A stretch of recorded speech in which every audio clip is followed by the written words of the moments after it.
ఫిలిప్పీన్స్లో సోమవారం ఉదయం భారీ భూకంపం సంభవించింది. ఉదయం 7:37 సమయంలో 7.8 తీవ్రతతో దక్షిణ ఫిలిప్స్‌లలో ఈ భారీ భూకంపం అయితే సంభవించినట్లయితే తెలుస్తుంది. అయితే ఈ భూకంపం ప్రభావంతోటి దాదాపు 15 నుండి 19 మంది వరకు కూడా మరణించారని అయితే తెలుస్తుంది. 200 మందికి పైగా కూడా గాయపడ్డారు.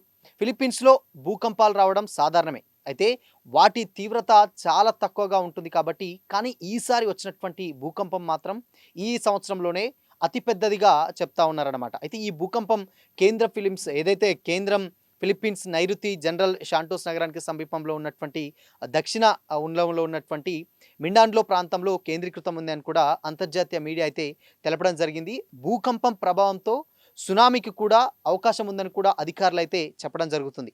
భూకంపం తీవ్రతతోటి చాలా బిల్డింగ్లు, అటు రోడ్లు, బ్రిడ్జిలు ధ్వంసం కూడా అయినటువంటి దృశ్యాలను మనం చూస్తున్నాం. కొన్ని స్వల్పంగా ధ్వంసమైతే మరికొన్ని ఇంకొంచెం పూర్తిగా ధ్వంసమైనటువంటి విజువల్స్ కూడా సోషల్ మీడియాలో కనిపిస్తూ ఉన్నాయి. రవాణా జనజీవనం కూడా పూర్తిగా స్తంభించిందని అయితే చెప్పొచ్చు. ఫిలిప్పీన్స్‌తో పాటు అటు ఇండోనేషియా కావచ్చు, మలేషియాకు కూడా సునామీ హెచ్చరికలు సైతం జారీ అయ్యాయని కూడా తెలుస్తుంది. ఇకపోతే ఆయా దేశాల్లోని తీర ప్రాంత ప్రజలను సురక్షిత ప్రదేశాలకు వెళ్లాల్సిందిగా కూడా ప్రభుత్వాలు ఇప్పటికే సూచించాయి. కూలినటువంటి శిథిలాల కింద ఎంతమంది ఉన్నారు అనేటువంటి విషయం పైన ఇంకా అధికారుల నుంచి ఎలాంటి క్లారిటీ అయితే లేదు. భూకంప ప్రభావితమైనటువంటి ప్రాంతాల్లో సహాయక చర్యలు కొనసాగుతూనే ఉన్నాయి. జనరల్ షాంటోస్ నగరంలోని ఇంటర్నేషనల్ ఎయిర్పోర్ట్ను ప్రస్తుతానికైతే తాత్కాలికంగా ముగిసివేశారు. దీంతో పలు విమానాలు సైతం ఇప్పుడు రద్దయినట్లయితే తెలుస్తుంది. కారణంగా జనరల్ షాంటోస్ నగరంలో స్కూళ్లలోని విద్యార్థులను ఉన్నట్లుండి తరలిస్తున్నటువంటి క్రమంలో పలువురు విద్యార్థులు సైతం గాయపడ్డారన్నట్లు తెలుస్తుంది. అనేక ప్రాంతాలకు సునామీ హెచ్చరికలు నేపథ్యంలో అక్కడ అధికారులు ప్రత్యేకమైనటువంటి చర్యలు తీసుకుంటున్నారు. సుల్తాన్ కుదారత్, అదేవిధంగా సారంగాని వంటి ప్రాంతాల్లో మానిటరింగ్ సైతం సెంటర్లలో సునామీ పరిస్థితిని కూడా ఇప్పుడున్నటువంటి అధికారులు అయితే సమీక్షించడం అయితే జరుగుతూ ఉంది.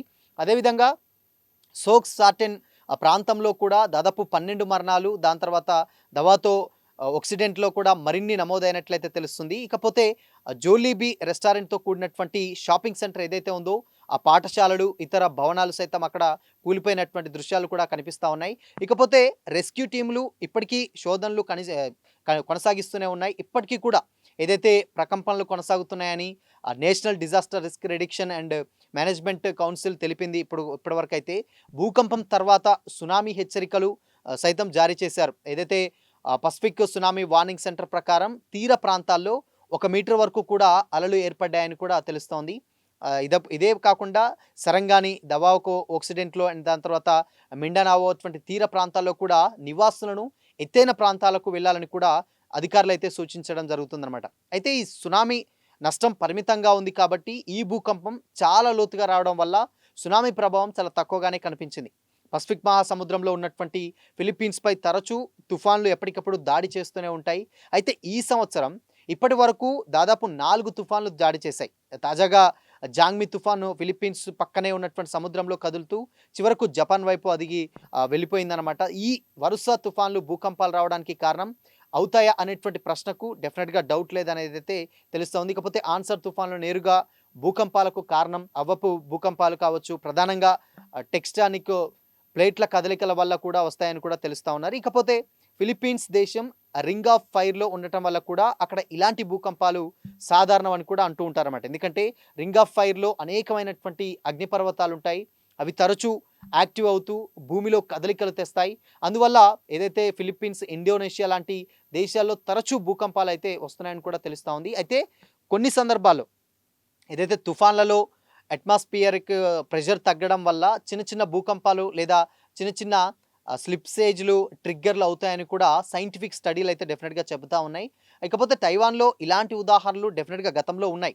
కానీ 7.8 మ్యాగ్నిట్యూడ్ లాంటి పెద్ద భూకంపాలు సాధారణంగా టెక్టానిక్ ఫాల్ట్ లైన్స్ నుంచి కూడా వస్తాయని కూడా తెలుస్తోంది అనమాట. అయితే ఈ భూకంపానికి ముందు జాంగ్మి తుఫాన్ వచ్చినా దానికి ఈ భూకంపానికి నేరుగా సంబంధం లేదు.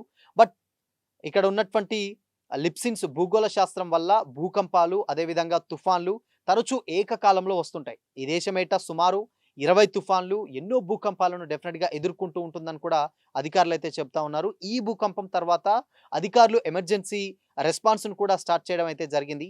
ప్రెసిడెంట్ మార్మోస్ జూనియర్ సహాయ చర్యలకు కూడా డెఫినెట్గా ఆదేశించారు. తరగతులు సస్పెండ్ చేశారు. అదేవిధంగా ఎన్‌డీఆర్, ఆర్ఎంసీ సంబంధించినటువంటి లోకల్ అథారిటీలు నష్టాలను అంచనా వేస్తున్నారు. ఇకపోతే భవిష్యత్ రిస్క్‌లను కూడా తగ్గించడానికి ఫిలిప్పీన్స్ ప్రభుత్వం భవన నిర్మాణ నిబంధనలు కావచ్చు, అదేవిధంగా ఎర్లీ వార్నింగ్ సిస్టమ్స్ కూడా మెరుగుపరుస్తున్నట్లయితే తెలుస్తుంది. రింగ్ ఆఫ్ ఫైర్‌లో ఉండటం వల్ల ఇలాంటి సంఘటనలు తరచూ జరుగుతూనే ఉంటాయి. బట్ జనాలు మాత్రం డెఫినిట్‌గా అప్రమత్తంగా ఉండాలి. అధికారికమైనటువంటి సమాచారం పాటించాలి.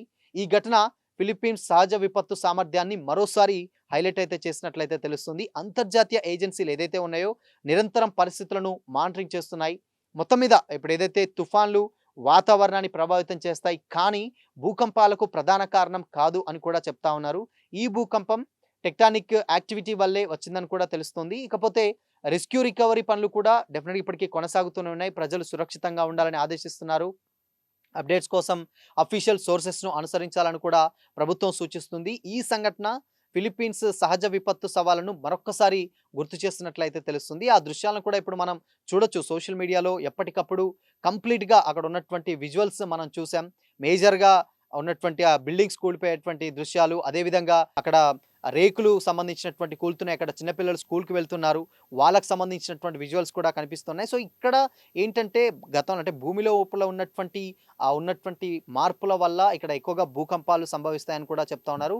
ఇది వాళ్ళకు చాలా సర్వసాధారణం. అంటే ఇలాంటివి ఒక 20 తుఫాన్లు, దాదాపు 4, 5 భూకంపాలు వస్తున్నాయి. కానీ ఈ సంవత్సరం ఏదైతే ఇప్పుడు 2026 సంవత్సరంలో వచ్చినటువంటి 4వ భూకంపంగా ఇది వాళ్ళు నిర్ధారించడం జరిగింది. ఇది ఇప్పుడు వచ్చినటువంటి అన్ని భూకంపాల కంటే చాలా పెద్ద ఎత్తున రావడం జరిగింది. దీనికి తోడు సముద్రంలో ఉన్నటువంటి అలలు కూడా వెనక్కి వెళ్ళిపోయేటువంటి దృశ్యాలను కూడా ఇప్పుడు మనం సోషల్ మీడియాలో అయితే చూస్తున్నాం. సో, చూడాలి మరి దీని మీద అఫీషియల్ అనౌన్స్‌మెంట్ అయితే డెఫినిట్‌గా రాలేదు. ఎంతమంది ఇంకా చిక్కుకున్నారు, డెఫినిట్‌గా గాయపడ్డటువంటి వాళ్ళు ఇంకొక 200 మంది ఉంటున్నారు. కానీ మేజర్‌గా అఫీషియల్ క్లారిటీ అయితే తెలియాలంటే ఇంకొద్ది గంటలైతే ఆగాల్సిందే.